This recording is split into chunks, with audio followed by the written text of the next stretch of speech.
Welcome to Mindtrip FM, your nightly historical haven. If our stories help you relax, fall asleep, or simply soothe your curious mind, please like, subscribe, or leave a comment telling us what kind of stories you'd like to hear. Now, let go of the day, close your eyes, and join us as we journey into a forgotten world. You will not believe how seriously people once took love potions. For centuries, lovers, healers, and rulers reached for powders, brews, and charms in the name of desire. Some of those recipes were based on observation and folk knowledge. Others were pure theater. Tonight, we will follow the trail from ancient incense altars to Renaissance apothecaries and ask the same question people have asked for millennia. Are love potions myth or medicine? Imagine a small temple in the ancient Near East. Torchlight flickers on carved stone. A woman steals out of her house at night, clutching a little bundle wrapped in cloth. Inside are crushed flowers, a pinch of resin, and a few drops of oil. She slips the mixture into the food of the man she desires. Or perhaps she breathes the smoke into his sleeping room. Her action is private, risky, and powerful. If the rumor spreads, it might ruin her reputation. If it succeeds, it will bind two lives together. This is not fantasy. Archaeologists and texts tell us that people tried such things long before we had pharmacies. From Mesopotamia to Egypt, from Greece to Rome, sexual magic shows up in law codes, medical texts, and poetry. In Mesopotamian magic tablets, there are recipes that mix herbs and incantations for drawing a lover near. Egyptian papyri include mixtures that claim to kindle passion or restore desire. The Greek physician Hippocrates lists herbal remedies to treat disorders of the reproductive organs and to influence menstruation. And later, Greek and Roman writers describe potions that could stimulate desire or block it. These recipes often combine botanical knowledge with ritual words. The words mattered. The ritual made the potion socially potent. Why did people think such mixtures worked? Part of the answer is sensory. Aroma has a direct path to the brain. A fragrant oil or incense can alter mood and expectation. If you enter a room scented with myrrh or rose, you feel different. That change makes you behave differently. In psychology, this is called priming. Your environment shapes your response. In a culture where ritual and belief were woven into daily life, a fragrant charm could do more than please the nose. It could change the way a person saw a partner and the way a partner saw himself. Another part of the answer is pharmacology. Many plants contain compounds that affect the nervous system. Some increase circulation, some produce warmth, some are sedating or stimulating. Consider mandrake, a plant wrapped in myth. Its roots contain alkaloids that are anesthetic and hallucinogenic. In modest doses, it might create a dreamlike state. In larger doses, it could be dangerous. In medieval Europe, mandrake shows up in recipes for love and potency. It was as much a chemical experiment as a ritual one.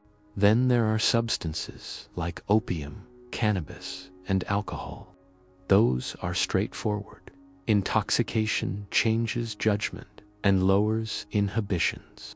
A drink that relaxes a man or a woman makes intimacy easier. That is not mystical. It is chemical and social at the same time. If the community accepts getting drunk at a feast, then intoxication becomes the stage for romance.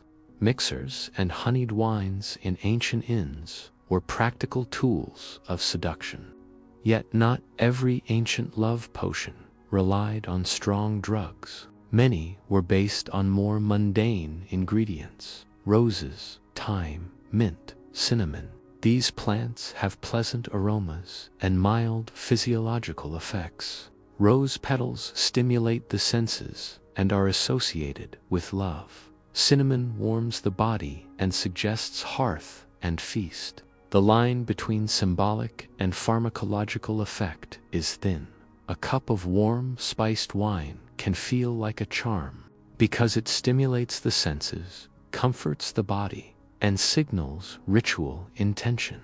We should not romanticize the paternal side of medicine. Some love potions did harm. Plants like hellebore or aconite appear in recipes across time, and they are poisonous. Doses were unpredictable. A potion intended to bring desire could instead cause sickness or death. That risk was part of the social calculus. If you thought that love was worth dangerous experimentation, you accepted harm as a possible cost. The Middle Ages gave us an odd hybrid. Herbalists, cunning folk, and clergy all mixed magic, remedy, and moral judgment. In Europe, love charms traveled under the cover of medical cures. A healer might prescribe an amulet embroidered with verses, a salve made from rosemary and honey, and a series of prayers to be said before bed. The healer was not merely a pharmacist. He or she was a mediator of trust. The act of receiving a remedy in a ritual context reinforced social bonds between client and practitioner. That trust probably made many potions feel more effective than the ingredients alone would justify. Renaissance apothecaries professionalized this craft. They stocked powders, syrups, and unguents with exotic names. They borrowed ingredients from distant lands, ambergris from the sea, musk from animals, spices from the east. Prestige mattered. A potion labeled with rare imports suggested value and potency. The wealthy could commission custom blends, and some courts collected recipes as if they were state secrets. Yet even in royal palaces, the line between genuine pharmacology and courtly performance was blurred. A king might be given an elixir that was as much theater as remedy, designed to convince him that a political marriage was desirable. Scientific skepticism arrived slowly. As natural philosophy developed, observers began to test and categorize effects. They separated placebo from poison and charm from chemistry. That does not mean rituals vanished. Even in the early modern period, physicians wrote about aphrodisiacs with critical eyes, but they also recorded that a ritual, an expectation, and a social setting could intensify the physiological response. The modern lab and the ancient temple were not as distant in human practice as our categories might suggest. So where does that leave us today? When we ask whether love potions are myth or medicine, the honest answer is both. Many ancient recipes had elements of pharmacology, plants and substances that altered mood or the body. Many more operated on symbolism, ritual, and social expectation. The most successful potions, historically, combined both a physically active ingredient, a persuasive ritual, and a context that allowed desire to unfold safely. In the next section, we will examine concrete historical cases, a scandalous Greek love potion trial, medieval cunning women accused of seduction, and a notorious Renaissance recipe that promised absolute devotion. We will also look at the ethics of trying to change someone's desire and the modern echoes of these practices in contemporary chemistry and marketing. The story becomes more complicated and more human as we go. Now, let us move into the messy human world of concrete cases. Stories anchor the broad sweep of history. They teach us what people actually did, not just what they imagined. First, picture an Athenian market square. A man stands accused before a magistrate of using a mixture to win the favor of his neighbor's wife. The charge is not only about desire, it is about deception and property. In many ancient societies, a wife was legally linked to her husband's household, and interfering with that household was a political act. The court listens to witnesses who swear they saw the accused slipping powders into food or whispering words over a bowl. The accused replies with indignation and a counterclaim that the woman consented. The trial turns on the credibility of witnesses and on social standing. Whether or not a substance had a chemical effect, the allegation itself could destroy reputations and settle private scores. That Athenian scene is not invented. Law codes, drama, and medical texts from antiquity all record the idea that sexual influence could be manufactured. Sometimes the substances were botanical and mild, sometimes they were potent or dangerous. The crucial point is this: belief changes behavior. When entire communities accept the plausibility of a potion, the person exposed to the potion is likely to act in a way that fits the expectation. The ritual and the rumor become part of the mechanism. Jump forward to medieval Europe. Imagine a small village, a hearth, and a healer known to the people as a cunning woman. She blends herbs for aches, stitches wounds, and arranges charms for good fortune. One day, a local lord's son falls in love with a merchant's daughter who will not accept him. The young man consults the cunning woman. She prepares a salve, she tells him a prayer to murmur, and she warns him that the ritual must be carried out with discretion. The plan works, or so it seems. The woman returns to her father with a changed heart. Rumors swirl. Neighbors whisper about witchcraft. If the village climate is tense, that healer could be accused of using forbidden arts to seduce another person. The consequences might be humiliation, exile, or worse. Medieval records contain many such accusations. Sometimes the accused were judged in secular courts. Sometimes they were judged by ecclesiastical authorities. The line between a helpful charm and a criminal plot was thin and porous. A potion that healed one person and enchanted another would be read differently, depending on who asked the question and what the local power structure required. For women, in particular, being labeled a seductress or a witch could be devastating. Now imagine a Renaissance apothecary, a high, crowded shop near a palace. The shelves are lined with labeled jars: rose water, ambergris, myrrh, powdered musk. A courtier, anxious to secure a marriage alliance, asks for something special. The apothecary mixes a syrup with cinnamon, a pinch of powdered mandrake root, and a drop of ambergris dissolved in wine. The recipe is partly chemistry, partly theater. The rare ingredients are expensive, and their scarcity confers prestige. The apothecary wraps the mixture in a vellum packet and instructs the client on the right words to speak and when to offer the drink. At court, presentation matters. A potion handed to a prince by a well-placed messenger is more than a drink. It is a public performance that signals intent and status. One infamous Renaissance recipe earned a reputation for offering unconditional devotion. It combined animal extracts, manipulated scents, and instructions for a dramatic presentation before the target. Later commentators scoffed, and skeptics in the early modern period began to test these recipes with crude experiments.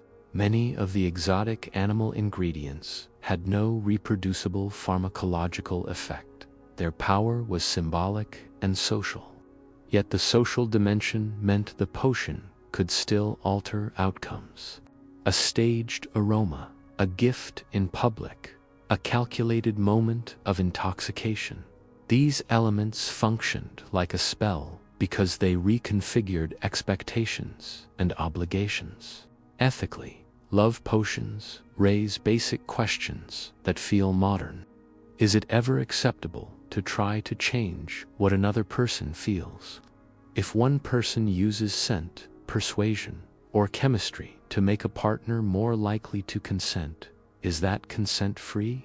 Philosophers and jurists in past centuries debated these points in the language of honor and property. Today we have different vocabulary, but the moral knot remains. The difference between seduction and coercion can be delicate. A bottle of spiced wine that lowers inhibitions is not a forced act if the other party agrees. Yet, if that lowered inhibition is engineered without informed choice, then the moral picture darkens. There are clear harms in historical practice. People sometimes died from poorly understood recipes.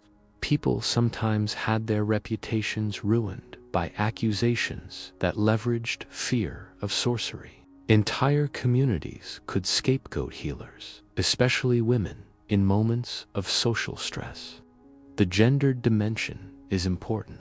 Women who served as healers or midwives had special knowledge, and that knowledge made them vulnerable to suspicion. Skill could be recast as malice. Yet there are also stories of agency and resilience. Some women used charm-making as a form of power to secure choices in marriage, to protect households, or to assert autonomy under tight social constraints. The same tools used to manipulate could be used to heal, to soothe, and to survive. The moral geometry is complicated. Finally, let us consider the modern echo. Today, the shelves are full of products that promise romance: perfumes, essential oils, herbal supplements, and cosmetics marketed as aphrodisiacs. The science is uneven. Some scents do modulate mood. Some supplements have active compounds. Marketing blurs the line between plausible effect and wishful thinking. Moreover, modern chemistry has given us drugs that change libido or function, and those have real effects that medical professionals treat carefully. The laundry list of modern aids and enhancements is far broader than any medieval stash. But the social logic is similar. People want influence. They want to be more attractive, more desirable, more effective in love. Looking back, love potions were rarely purely myth or purely medicine. They were hybrid practices that mixed chemistry, ceremony, social theater, and human yearning. To understand them is to understand how people tried to shape one another, how they thought about consent, and how they coped with the uncertainty of desire. In the next section, we will narrate 3 remarkable episodes in detail: a courtroom drama, a healer's trial, and a courtly scandal, and examine what those episodes reveal about power, gender, and the limits of influence. Let us move from patterns in theory into 3 gripping episodes that show how love potions could change lives. Each story is a window, a courtroom where accusations become weapons, a village trial where a healer stands accused, and a glittering court where status bends chemistry into theater. Episode 1: The Market Trial. Picture an Athenian agora. The magistrate's bench sits in the shade.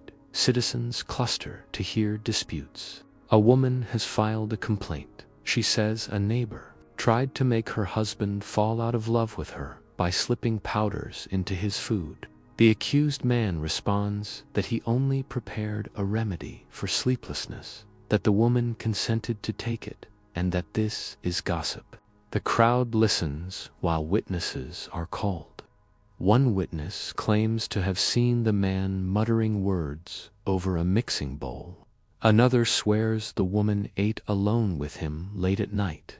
The magistrate must parse motive. Was this an act of private romance, a bid to steal household alliance, or a malicious attempt to ruin a marriage?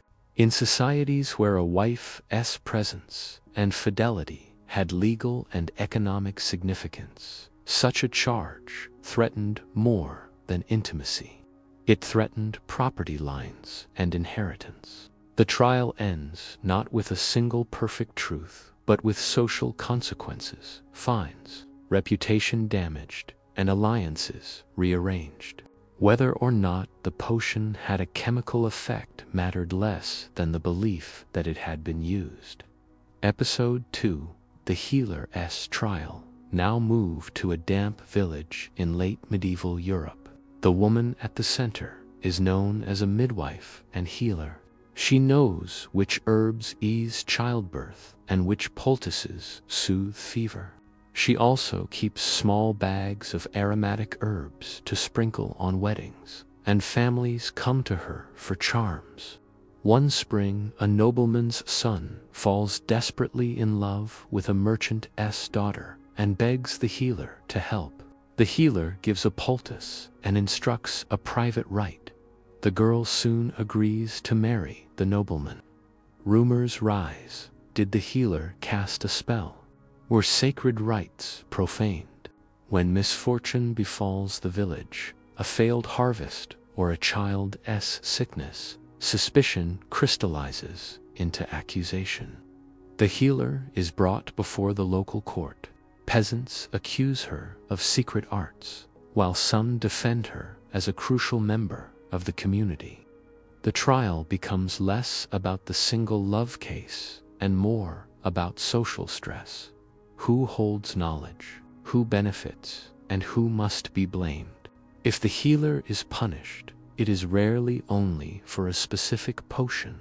The punishment is a social act meant to restore equilibrium and signal who controls sanctioned knowledge. These trials reveal gendered power. Women healers were powerful precisely because they mediated bodies and secrets. That power made them vulnerable. Episode 3, The Courtly Elixir. Finally, we step into a Renaissance court where spectacle and science braid together. A prince is negotiating a dynastic marriage. Ambassadors bring dowries and promises. Courtiers whisper. An apothecary is summoned to create an elixir that will ensure the prince's ardor for his bride, smoothing the alliance. He mixes spices, rare resins, and a precise measure of alcohol. Presentation is everything. The potion is served in a silver cup at a formal dinner, with chamber music and a practiced pause. The act is theatrical. The potion's effect is not purely chemical. The aroma, the moment, the watchers, and the expectation all conspire. The bride drinks. She later insists that she feels newly inclined toward her husband. Was it the substance? Was it performance? Most likely both. At court, such a staged success enhances reputations for the apothecary, the ambassador, and the family that sponsored the match. It is political theater disguised as medicine. Across these episodes, certain themes repeat. First, belief is a mechanism of action. If a community treats a practice as plausible, people will behave in ways that fit expectations. Ritual primes perception. Perception alters behavior. Second, context matters. A dose of wine in a bustling banquet hall is very different from a secret vial slipped into a private meal. Third, authority shapes interpretation. Who testifies, who has status, and which institutions judge will determine whether an action is framed as healing, seduction, or criminal witchcraft. We ought to acknowledge the harms. Some recipes contained toxic plants. People died from errors in dosage. Some accused practitioners suffered ruin, exile, or execution based on fear and rumor rather than evidence. Those are serious moral failures of justice and empathy. Equally serious is the question of consent. When influence is engineered, even subtly, the lines of voluntary choice blur. Modern readers should not romanticize the past. The desire to be loved can lead people into dangerous experiments and into exploiting the trust of others. At the same time, history shows agency in surprising forms. Women used charms and remedies to secure safety, to protect children, and to negotiate within restricted choices. Healers often provided crucial care in communities that lacked formal medicine. Their knowledge had value. It also made them targets. The moral history is complex because human motives are complex. Survival, love, power, revenge, fear, and curiosity all mix in these stories. Finally, consider our modern mirror. Perfumes, scented candles, herbal supplements, and targeted advertising perform many of the same functions as ancient potions. Marketing shapes desire by associating scent or product with attractiveness. Modern pharmacology adds real tools, hormonal therapies, medications that alter libido, and substances that medically treat dysfunction. The ethical questions remain urgent. Today, we can measure active compounds, regulate dosages, and enforce consent more clearly than in the past. Yet people still seek easy fixes to desire. The ancient blend of chemistry, ritual, and expectation persists in new guises. We end where history meets judgment and modern life, by asking practical questions about ethics, consent, and how to use the past to inform the present. First, remember this: context is everything. A ritual, a scent, or a potion did not act alone. The social world around the act made it meaningful. A cup of spiced wine at a public feast, offered with ceremony, was less a secret test and more a shared performance. A small bottle slipped into a private meal in the dark could be an act of deceit. The difference is not just chemistry, it is context, consent, and power. So what should we make of the old recipes and their promise of love? Start by separating three elements: the ingredient, the ritual, and the relationship. The ingredient might have a pharmacological effect. The ritual shapes expectation and frames behavior. The relationship defines the ethical terrain. If you consider any historical case today, ask who decided, who knew, and who had power. Those are the questions that let us judge the morality of an act without anachronism. Second, think about consent clearly. Modern ethics focuses on informed consent. A person should know what they are choosing and the likely effects. Many historical practices violated that principle in ways that we clearly condemn today. Giving intoxicating drinks without disclosure, employing hallucinogens to manipulate feeling, or coercing sex with threats or promises or abuses. But nuance matters. Some practices involved mutual agreement or were embedded in social bargaining where both parties understood the stakes. That does not erase power imbalances, but it complicates a simple moral binary. Third, consider the gendered politics of power. Across time, those who mediated intimacy, midwives, healers, apothecaries, often occupied ambiguous social positions. They could help, protect, and heal, but they could also be accused when things went wrong. Women, in particular, bore the weight of suspicion, even when their work was essential. Modern readers should keep that gendered power dynamic in mind when interpreting accusations from the past. Accusations of love magic often tell us as much about social stress and scapegoating as they tell us about alleged acts. Fourth, learn to read the evidence with care. Lovers' stories, legal codes, and magical recipes are valuable, but they are not straightforward transcripts of private experience. A law code records how a society sought to punish or compensate a behavior. A saga dramatizes and teaches. A recipe blends observation, local flora, and symbolic meaning. Combine these sources and look for patterns. Are certain herbs repeatedly associated with desire? Do trials cluster at moments of famine, war, or social tension? When different kinds of evidence point the same way, historians gain confidence. But absolute certainty is rare. The past keeps some of its secrets. Fifth, note the modern echoes and responsibilities. Today, we face new technologies that can influence desire, pharmaceuticals that alter libido, social media that engineers attention, and algorithms that curate romantic possibilities. The ethical questions raised by historical love potions are surprisingly current. Who has the right to shape someone else's desire?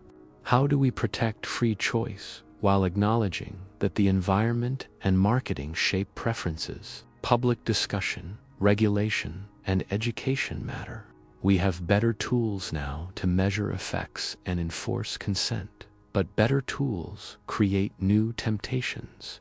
On a practical level, here are some takeaways that connect history to personal action. If you are skeptical of a product that promises love, good, ask for evidence. If you are in a relationship, prioritize clear communication and informed agreement. If you are a content creator or a marketer, remember the power of suggestion and the ethical duty to avoid manipulation. If you are a historian or an educator, present the past with nuance. Highlight agency and constraint, power and resistance. Let us also not forget the human dimension. People in the past were not naive. They lived with complexity. They negotiated hard choices, and they invented rituals to manage risk and hope.